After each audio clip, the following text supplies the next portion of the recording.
Hello বন্ধুরা, আবারও নিয়ে চলে এলাম নতুন একটা নিয়ে ব্লগ ভিডিও। তো এখন আছি মাসির বাড়িতে। তো এখন কিন্তু আপাতত চলে এলাম, বেলা এখন বাজে দুপুর 1টা। এখন থেকে ভিডিওটা স্টার্ট করছি। তো এখন আছি আমরা নদীর ধারে। তো চলো নদীর ধারের সিনগুলো তোমাদের ভিডিওতে দেখাবো। তো প্লিজ কন্টিনিউ দেখতে থাকো ভিডিওটা। আমার বোন ওখানে বসে আছে, আমার দিদি ওখানে নদীর নৌকোর ওখানে গেছেন। আমি কিন্তু এখানে অনেক রিলস বানিয়েছি, ভিডিও বানিয়েছি, সেটাও তোমাদের ভিডিওতে অবশ্যই দেখাবো, মানে ইনস্টাগ্রামে তোমরা দেখতে পাবে। তো আপাতত এখন আছি নদীর চরে আছি, দারুণ কিন্তু লাগছে এখন, যেহেতু মানে ভাটা হয়েছে সেই কারণে পুরো চরটা সেই দূরে পুরো চলে গেছে, মানে নদীটা এখানে চর পুরো পড়ে গেছে মোটটা করে। এখানটা তো অনেকটা চর দেখতে পাচ্ছি, সামনে কিন্তু নৌকোও আছে। ওখানে একটা নৌকো, 2, 3, 4, 5, 6, 7টা আছে নৌকো মোটামুটি। এখানে আরও অনেকগুলো আছে, আপাতত সেই দূরে দূরে ওখানে কিন্তু অনেকে স্নানও করতে আসছে। তো চলো, আর এটা হচ্ছে মাসির বাড়ি, আজকে 3rd দিন, মানে 3য় দিন আজকে। তো এখন মানে এখন আমরা যাচ্ছি দিদির কাছে। চলো, দিদি এখন কিন্তু প্রকৃতির ক্যাপচার করছে, আমি এখন রিলস ভিডিও বানাচ্ছি।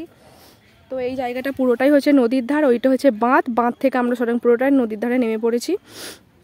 আর এই যে আমার এটা দিদি, দিদি কিন্তু এখানে এখন বসিয়া আছে। এই যে ম্যাডাম, বলুন আপনি কি খাবেন? নৌকোতে আছেন। এখন আমরা এই ভাঙা নৌকাটাতে এখন তুলবো আমরা ফটো।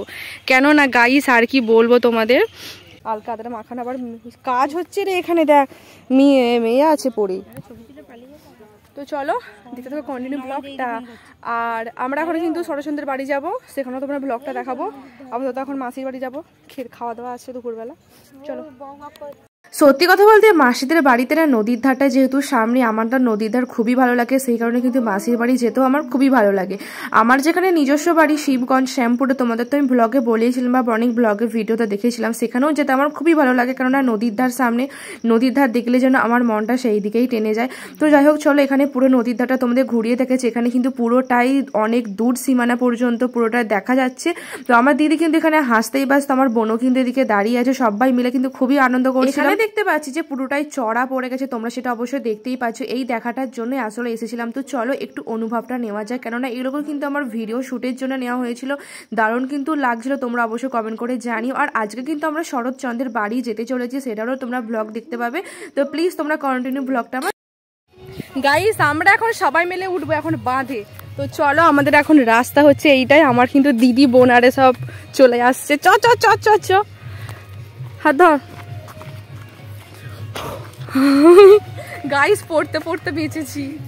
তো চলো এখন মাসিদের বাড়িকে খাওয়া দাওয়া হবে, তাই তো। চ, আজকে আমাদের লাস্ট দিন এখানে। 2000 years later. তো গাইস, এখন কিন্তু আমাদের খাওয়া দাওয়ার পর আবার রেডি হয়ে বেরিয়ে পড়লাম শরৎচন্দ্রের বাড়ির উদ্দেশ্যে। তো আমি কিন্তু একা নেই, এই যে আমার দিদি পলি, আমরা সবাই মিলে যাচ্ছি। তো গাইস চলো, শরৎচন্দ্রের বাড়িটা আমার মাসির বাড়ি থেকে মোটামুটি 15 থেকে 20 মিনিট দূরে। তো চলো যাওয়া যাক সদর কুটিরে। সদর কুটির বলে নাকি শরৎ কুটির, যাই হোক একটা কিছু একটা হবে, শরৎ কুটির, হ্যাঁ যাই হোক। চলো, তো শরৎচন্দ্রের বাড়ি, তো সেখানে গিয়ে একবারে তোমাদের সাথে দেখা করছি, ঠিক আছে। মাসিদের বাড়ি থেকে 10-15 মিনিটের রাস্তা বলতে গেলে আমাদের শরৎচন্দ্রের বাড়ি। তো চলো গাইস, তোমরাও আমার সাথে ফাইনালি কিন্তু আমরাও পৌঁছিয়ে গেলাম। গাইস, আমরা কিন্তু ফাইনালি চলে এলাম শরৎচন্দ্রের বাড়ির কুটির। আর এখানে কিন্তু দেখা যাচ্ছে অনেক কিন্তু গাড়ি পার্কিং করা আছে, কেননা এখানে কিন্তু অনেকে পিকনিকে এসেছে। গাইস, এখানে কিন্তু অনেক পিকনিকের গাড়ি আছে। তো চলো, শরৎ কুটিরটা দেখা যায় প্রচন্ড ভিড় হয়েছে আজকে। গাইস, পুরো মারুতি অ্যান্ড মারুতি গাড়ি দেখ শুধু। ওই এই যে আমার দুটো দিদি আর আমার বোন কিন্তু আগে চলে গেছে, আমি কিন্তু এখন পিছনে আছি, কারণ ক্যামেরাম্যান আমি। চলো গাইস, এখানে কিন্তু মেলার মতন একটা সিন দেখাচ্ছি তোমাদের, ছোট্ট ফুলের একটা সাজসজ্জা। এখানেও কিন্তু অনেক কিছু আছে।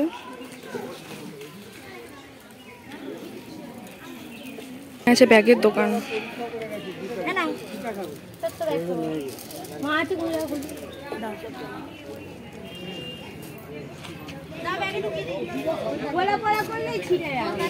শরৎচন্দ্রের বাড়ি তো চলে এলাম। তো চলো প্রথমে কিন্তু গেটে ঢোকার মুখে কিন্তু তোমরা দেখতে পাবে এইরকম জিনিস, এগুলো কিন্তু পুরোটাই হাতে করা তৈরি। আমরা যেহেতু আগের বারে এসেছিলাম সের মতন কিন্তু আমরা কিনে নিয়ে গিয়েছিলাম। তো চলো এখন কিন্তু প্রবেশ আমরা করে ফেললাম। আমরা এখন যেই দিক দিয়ে এলাম সেটা কিন্তু পুরোটাই তার বিপরীত রাস্তা, কেননা ওর সোজা রাস্তা হচ্ছে সেই দিকে আছে। আমরা কিন্তু আমাদের মাসির বাড়িটা যেই দিক দিয়ে বেরিয়েছে সেই দিক দিয়ে আমরা আজকে ঢুকে পড়লাম।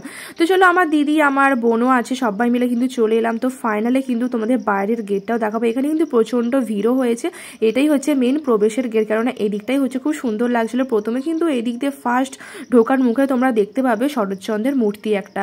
তোমরা অবশ্যই সবাই জানো, কেননা শরৎচন্দ্রের এখানে স্থাপত্য, শরৎচন্দ্রের বাড়ি, এখানে কিন্তু রবীন্দ্রনাথ ঠাকুর অনেকে এখানে গল্প করছিলেন। তো যাকে চলে এটা পুরোটাই হচ্ছে বাড়ি। তোমরা অবশ্যই বাড়িটা ঘুরলে দেখতে পাবে যে শরৎচন্দ্রের বাড়িটা কিরকম ছিল।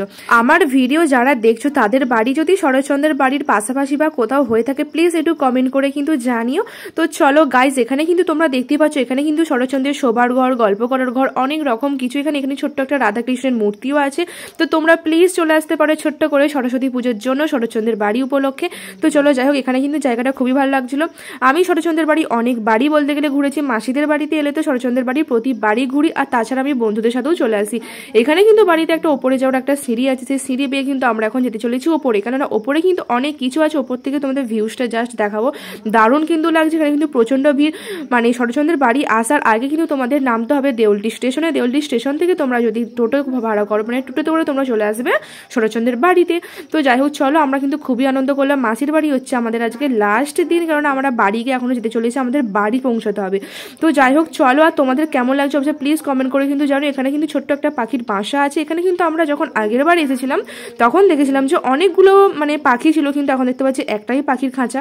এখানে সেরকম ভাবে কিন্তু অনেক কিছুই আছে, সেটা তোমরা অবশ্যই আমার আগের অনেক ব্লগে দেখতে পাবে। তো চলো তাড়াতাড়ি যাও, 1 বছর আগের ব্লগে কিন্তু পুরোটাই দেখানো আছে, আরো নতুন কিছু ভাবে কিন্তু আরো দেখালাম না। তো চলো গাইস, তো ফাইনালি কিন্তু বাইরে বেরোতে পারলাম। এতটাই পরিমাণে ভিড় আর প্লেসই পাচ্ছিলাম না ভালো করে রিলস বা ভিডিও বানানোর। তো চলো আবার আসছে বছর নয়, এই বছরে আরেকবার আসা হবে, তখন তোমরা দারুণ দারুণ রিলস দেখতে পাবে। তো চলো, এই যে আমার বোনও আছে এখানে, দিদি আছে, আরেকটা দিদি এগোচ্ছে। তো কি করি দেখো, আর কি বলবো, ব্লগে আর কিছু বলার নেই। গাইস আমরা এখন বাড়ি চলে যাচ্ছি। এই যে আমার বোন বেরিয়ে পড়েছে, দিদিও বেরিয়ে পড়েছে, মেসো আসছে। যেটা হচ্ছে মেজো মাসি। আমাকে তো 2 দিন 4 দিন আগে আমরা বেরিয়ে পড়লাম বরযাত্রী যেতে, ঘর যাত্রী। আসছি। নানু কই? তুই থাকবি? দূর আর থাকা। নানু কই? নানু ওই তো ওই পেলে চলে আসছি। নানু আসছি। ওই এই ব্যাগটা পড়ে যায়, কি করে হবে? এখানে রাখ, পা রাখতে পারবি? এইখানটা রাখ। গাইস আমরা এখন কিন্তু বাড়ি যাওয়ার জন্য বেরিয়ে পড়েছি, দেখতেই পাচ্ছি। এখন আমরা আছি পোলগড়ায়, দেউলটি বিরামপুর পোলগড়ায়। হুড়মুড় করে সবাই নেমে পড়লাম গাড়ি থেকে। দিদি এখন গালে হাত দিয়ে বসতে বসতে ভাবতে ভাবতে এখন যাচ্ছে যে কখন বাড়ি পৌঁছাবে। এই যে ইনিও একজন আর ইনিও একজন। যাই হোক, তো চলো আমরা কিন্তু বাড়ি অনেকদিন আগেই চলে এসেছিলাম, কেননা তোমাদের যেহেতু ব্লগটা আমার শেয়ার করতে অনেকটা লেট হয়ে গিয়েছিল, সেই কারণে কিন্তু তোমরা আজকের ব্লগটা দেখতে পাচ্ছ। তো চলো যাই হোক, আমরা কিন্তু মাসিদের বাড়িতে মিনিমাম শুক্রবার গিয়েছিলাম, শনিবার থেকে ছিলাম, রবিবার দিন পুরোটাই বাড়ি চলেছিলাম। আমার ব্লগটা তোমরা দেরি করে দেখতে পাচ্ছ। তো যাই হোক চলো, এইটাই হচ্ছে শরৎচন্দ্রের গেট। তো গেটের মুখের পাশ দিয়েই বলতে গেলে আমরা আজকে বাড়ি যাচ্ছি। মাসির বাড়ি থেকে মাত্র 10 মিটার দূরেই হচ্ছে শরৎচন্দ্রের মেলা। তো চলো গাইস, আর কি বলবো, আমরা কিন্তু সোজা যেতে চলেছি বাগনান স্টেশন। ফাইনালি গাইস আমরা কিন্তু চলে এলাম আমাদের বাগনান। তো আজকের ব্লগটা কেমন লাগলো অবশ্যই জানিও। সবাই ভালো থেকো, টাটা, আরো নতুন ব্লগ আসছে।